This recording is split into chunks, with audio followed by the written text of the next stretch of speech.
Bonjour Fabien Pelouse, Salut Henri. merci beaucoup de nous accueillir dans votre église de Garidèche. On dit Garidèche, hein?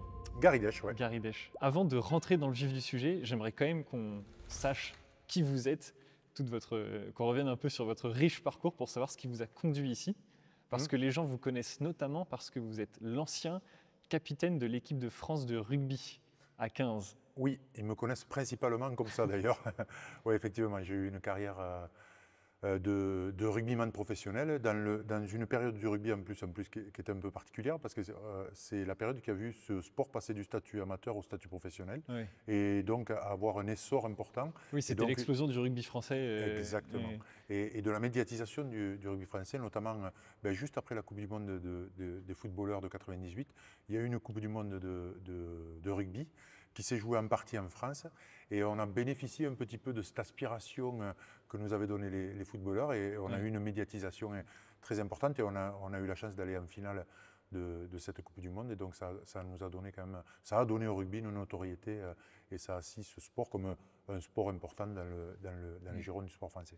Et vous n'êtes quand même pas non plus n'importe quel capitaine de l'équipe de France, puisque vous avez plusieurs records. Vous êtes le joueur le plus capé de l'équipe de France, c'est-à-dire que vous avez le plus de sélections. Oui, tout à fait. C'est bien comme ça qu'on dit. Ouais, c'est ça.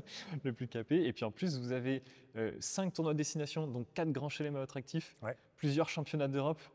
Et puis quelque chose d'autre, mais j'ai oublié. Les championnats de France. Les championnats de France, aussi. Voilà. Ouais, effectivement, j'ai eu une carrière plutôt longue, plutôt prolifique, parce que j'ai joué la majorité de ma carrière au Stade Toulousain. Et à l'époque déjà, le Stade Toulousain était quand même, tenait le haut du panier. La tête d'affiche.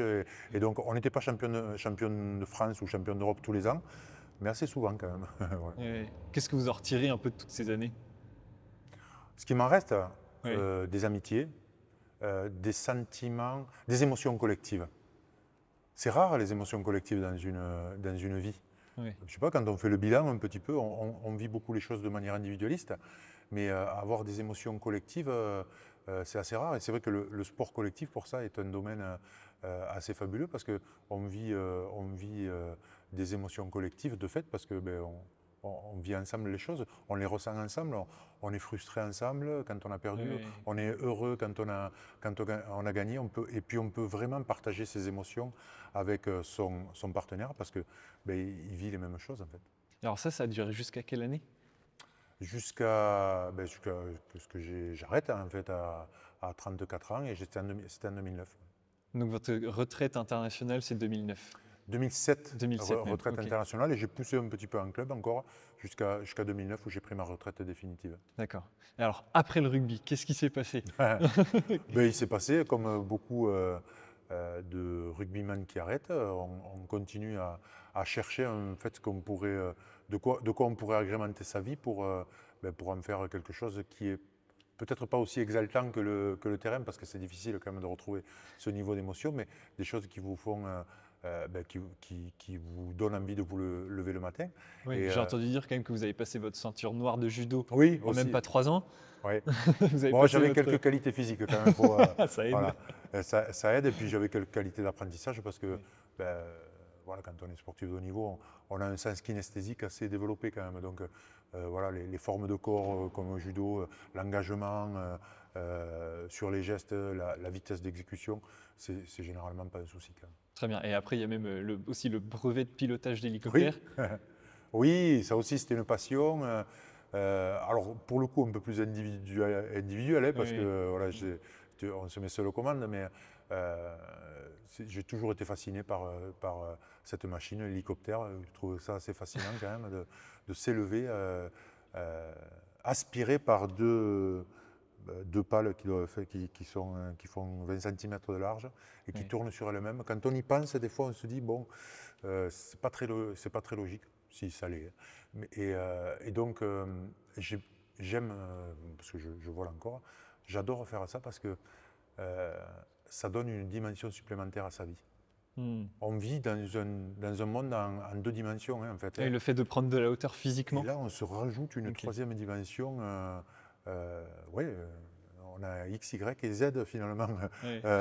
Là aussi, il y a peu de domaines finalement dans lesquels on peut s'accorder ça. La plongée aussi. On a une dimension Ça, supplémentaire. je rêve d'en faire aussi. Ouais, et en fait, voilà, moi j'ai eu la chance et l'opportunité de pouvoir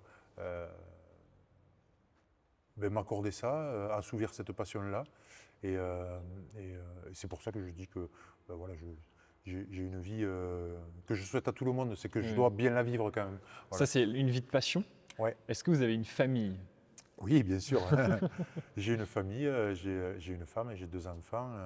J'ai un grand garçon de 22 ans qui fait des études de médecine et qui s'est lancé l'an dernier, et qui a commencé l'an dernier la marche de Saint-Jacques de Compostelle. Ah, génial. Voilà. Oui.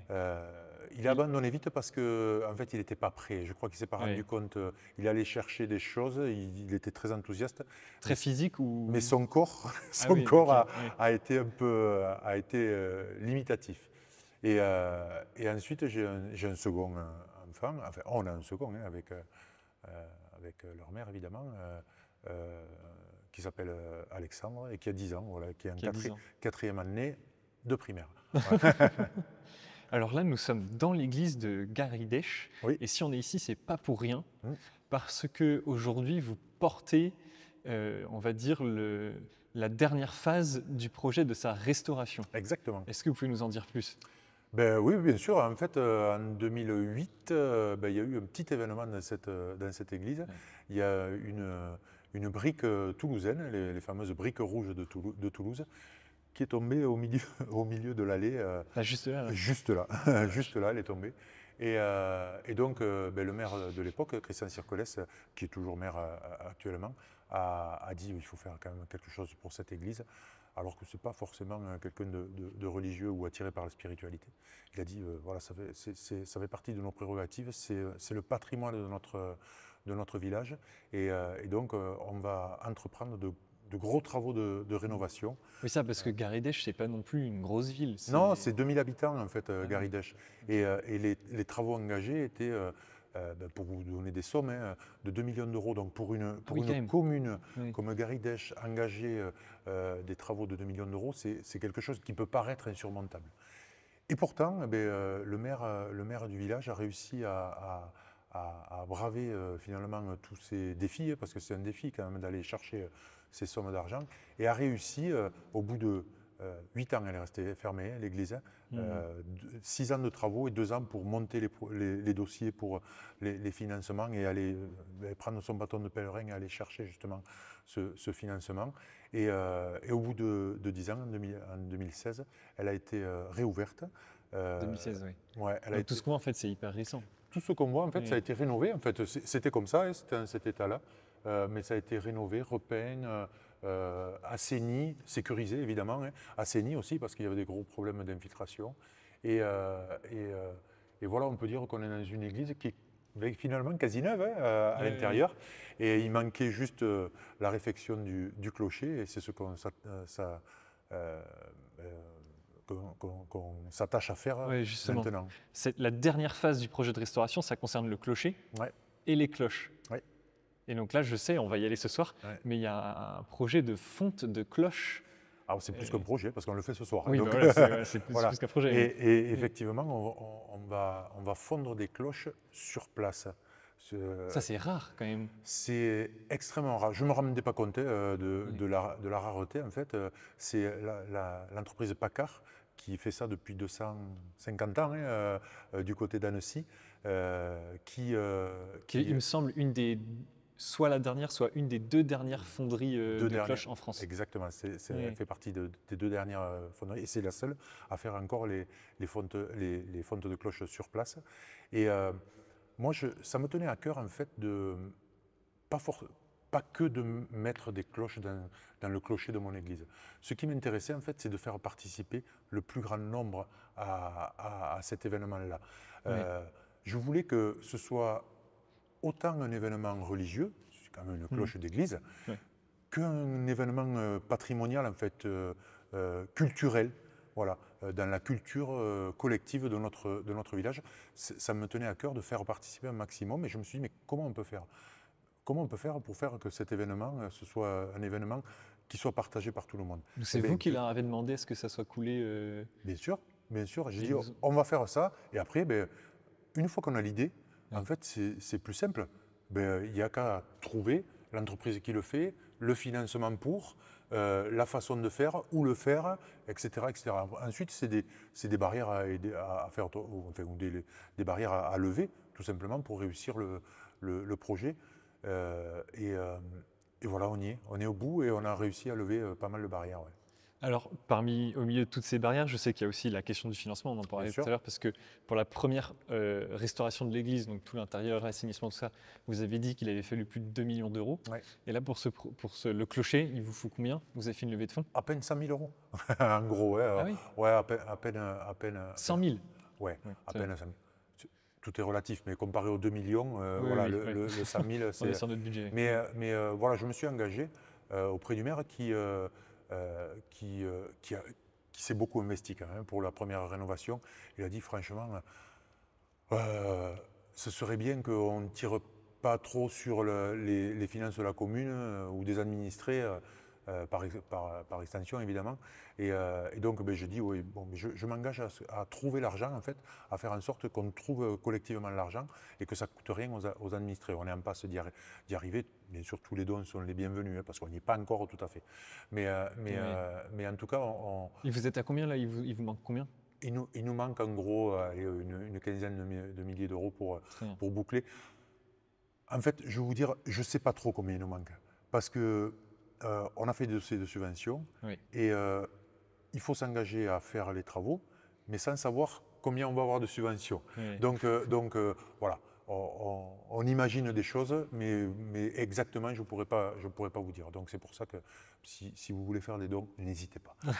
On mettra le lien de la levée de fonds avec la Fondation du patrimoine, c'est ça? C'est ça, exactement. Dans la description de la vidéo. Qu'est-ce qui a poussé un homme comme vous, un grand athlète international, à venir s'intéresser au patrimoine local chez lui et à s'engager pour lui?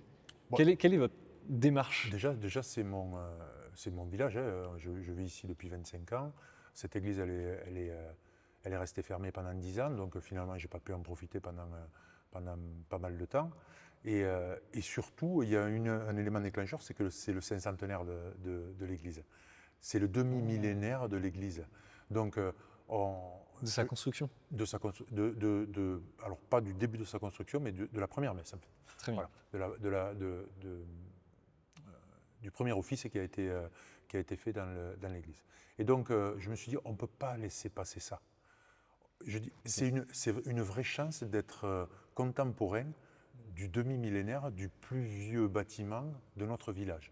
Moi, je suis attaché à mon village, je suis attaché aux hommes qui y vivent, je suis attaché au patrimoine, comme on peut être attaché d'un coin où on vit. Voilà, moi c'est ici. Voilà. Et donc, je me suis dit, on ne peut pas laisser passer ça et on ne peut pas passer ça sous silence. Donc, en fait, je me suis dit, qu'est-ce qu'on peut faire? Il y a évidemment ce clocher qui est la dernière pierre à l'édifice pour une réflexion totale finalement de l'église. Et donc, je dis, voilà, c'est ça qu'il faut prendre en main. Et à travers ça, on va faire plusieurs événements dans l'année pour marquer ce cinquantenaire, ce demi-millénaire de cette église et faire repartir cette église finalement dans sa deuxième partie de millénaire de la meilleure des façons. Tout est beau à l'intérieur.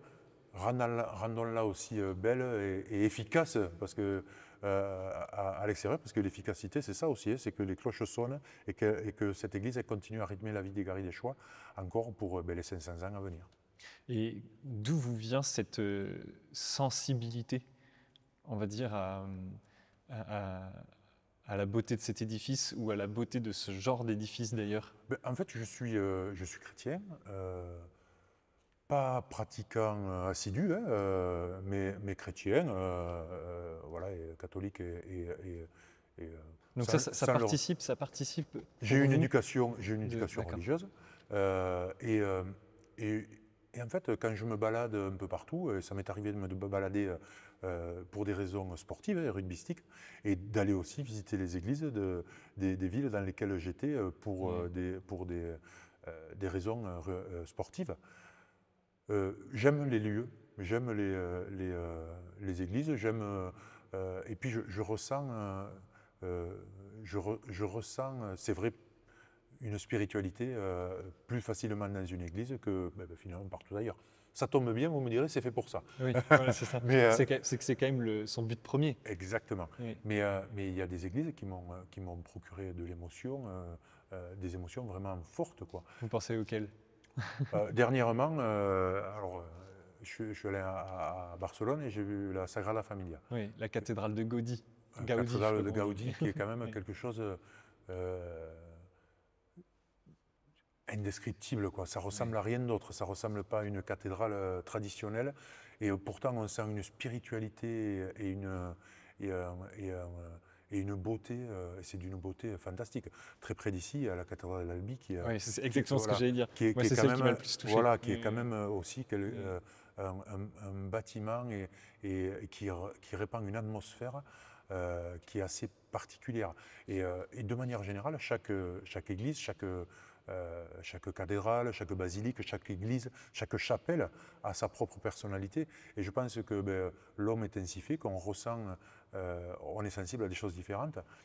Voilà, moi j'ai été sensible à ces deux églises, à ces deux cathédrales de manière exacerbée.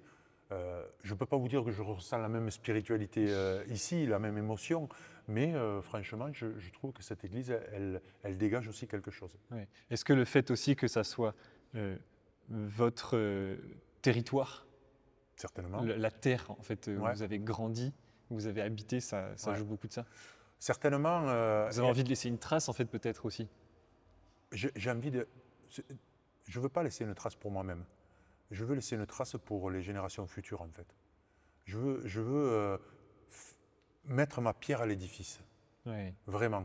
oui. Mettre ma pierre à l'édifice pour que demain, mes enfants, mes petits-enfants, mes descendants voient ou éprouvent ces mêmes émotions en rentrant dans cette église ou en regardant les cloches que l'on va faire fondre ce soir. Alors justement, la transition est parfaite, vous me Je suis l'attendez bon, sur je un suis plateau doré.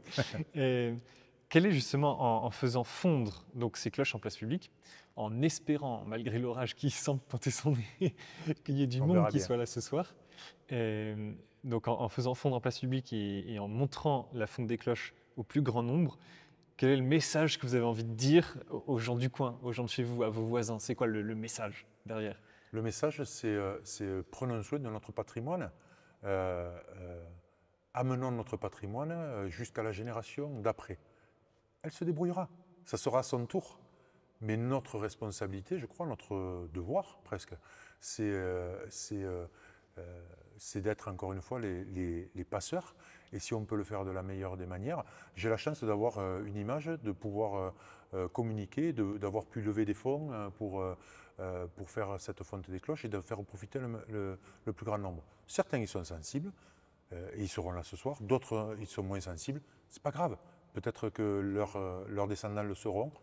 Et c'est comme ça la vie, l'humanité est ainsi faite. Mais voilà, moi je crois en ça, je crois en notre responsabilité de passer ce relais en tout cas.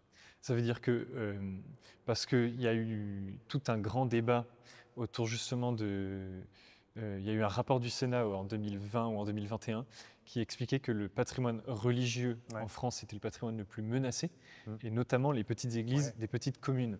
Donc là, on est dans une petite commune Oui, 2000 habitants. qui a Ouais. une grande et belle église dont la commune a la charge, puisque l'église Ouais. appartient à la commune.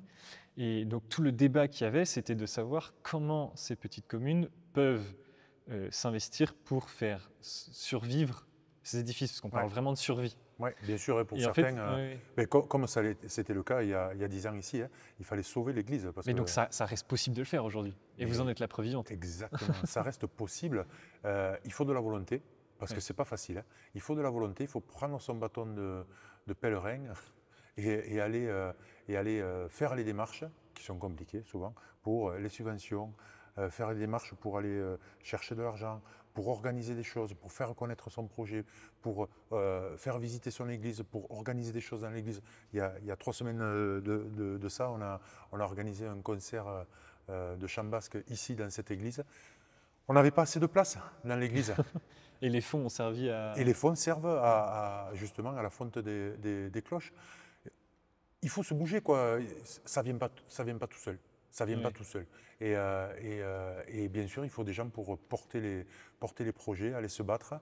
Moi, je crois beaucoup à la nouvelle génération, justement, pour porter ça. Souvent, on voit les églises comme quelque chose... c'est un endroit pour les vieux. Oui. Moi, pas du tout. Parce que les émotions, on n'a pas besoin d'être vieux pour ressentir des émotions en rentrant dans une église, bien au contraire. Et donc, je sais que tu as un auditoire qui est plutôt jeune, justement. Oui, et moi-même j'ai été frappé de voir à quel point les gens de ma génération sont sensibles à cette beauté. Exactement. Et donc, c'est peut-être à votre génération, finalement, de prendre le bâton de pèlerin. C'est ce que tu fais à travers, finalement, la mise en avant du patrimoine et des cathédrales que tu visites. C'est exactement ça, en fait. Et ce que tu fais toi, il y en a d'autres qui le font de manière peut-être plus confidentielle, mais qui s'investissent aussi. Et voilà, je crois que ça va passer par votre génération. Si vous avez un message directement, face caméra, à donner justement à ceux de ma génération, voire encore en dessous, pour leur dire de... Allez-y, allez-y, bougez-vous. Parce qu'en fait, c'est une entreprise, c'est des projets qu'on mène. Alors, peut-être il y a ce côté, comme tu disais, un peu égo, on le fait un peu pour soi, mais il y a le côté collectif, en fait, de communauté humaine qui est important là-dedans. Et si aujourd'hui je le symbolise à Garidech, en fait, on est tout un réseau de personnes à avoir cru au projet, à avoir monté le projet, à s'être battu pour, même aujourd'hui, finaliser un toit au cas où il pleuvrait, justement, pour protéger la fonte de la cloche. Et c'est ça, en fait. Au-delà de votre personne et de votre individu, ce que vous allez gagner en vous investissant dans un projet comme ça, c'est une communauté humaine finalement que vous allez peut-être créer, rencontrer en tout cas, et qui vous accompagnera peut-être pour le reste de votre vie. J'avais déjà participé à la réfection de mon village d'origine justement, à Gibel, qui est un petit village juste à la limite de la Haute-Garonne et de l'Ariège. Et on n'avait pas fondu des cloches, mais on avait refait le clocher. On avait descendu, et bon, ça avait coûté un peu d'argent. Et j'avais déjà participé. Ça m'avait mis quand même un petit peu le pied à l'étrier quand même. J'avais retiré une satisfaction parce que j'ai été baptisé dans cette église-là. Mes parents se sont mariés dans cette église. Mes grands-parents se sont fait... sont morts, enfin ils sont passés enterrés à l'église, ils sont passés par l'église. Donc je dis, ce sont des bâtiments qui rythment les vies aussi. Et donc, voilà, quand on a cette chance-là de pouvoir participer finalement à leur sauvegarde, à leur embellissement, je crois qu'il ne faut pas s'en priver, quoi, parce que c'est aussi revendiquer ou honorer finalement toutes les générations qui sont passées avant vous pour vous transmettre ce bien-là quand même. Oui, moi c'est exactement ce que je ressens. Et d'ailleurs, c'est le parallèle que j'ai envie de faire avec ce qui est en train de se passer en ce moment à Paris sur la cathédrale Notre-Dame. C'est vraiment à la fois cette satisfaction et surtout cette joie profonde de se mettre au service d'un projet qui nous dépasse par le passé. Et parce qu'on y met notre pierre aujourd'hui, va pouvoir nous dépasser dans le futur. Et pour moi, c'est ça qui... Je vais peut-être sortir des grands mots, mais pour moi, c'est aussi le sens profond de ça, c'est que d'une certaine manière, en faisant ça, nous, l'homme ou l'humain que nous sommes, on s'inscrit déjà un peu dans l'éternité. Et je pense qu'au fond, c'est ça qu'on cherche. Certainement. En tout cas, moi j'ai cette conscience-là qu'on va ce soir couler des cloches qui vont trôner au sommet de notre clocher pour 300 ans. 300 ans la durée de vie. C'est ça la temporalité d'une cloche quand même. C'est 300 ans. Et donc à un moment, ça pose un peu les choses. Et quand il a fallu choisir ce qu'on allait apposer sur les cloches, j'ai bien dit à mes collègues là, de la commission, j'ai dit, faire attention quand même, parce que on va écrire des choses, on va symboliser des choses pour les 300 prochaines années. Et dans 300 ans, quand un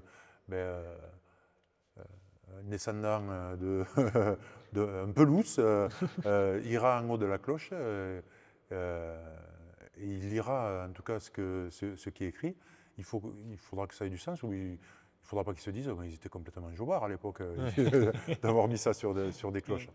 Et voilà, par rapport à ça, je crois qu'on a bien bossé. Fabien, ce que j'aimerais bien qu'on fasse maintenant, c'est que vous nous fassiez visiter l'église avec votre regard et les choses que vous appréciez particulièrement. Eh bien, avec plaisir, on y va.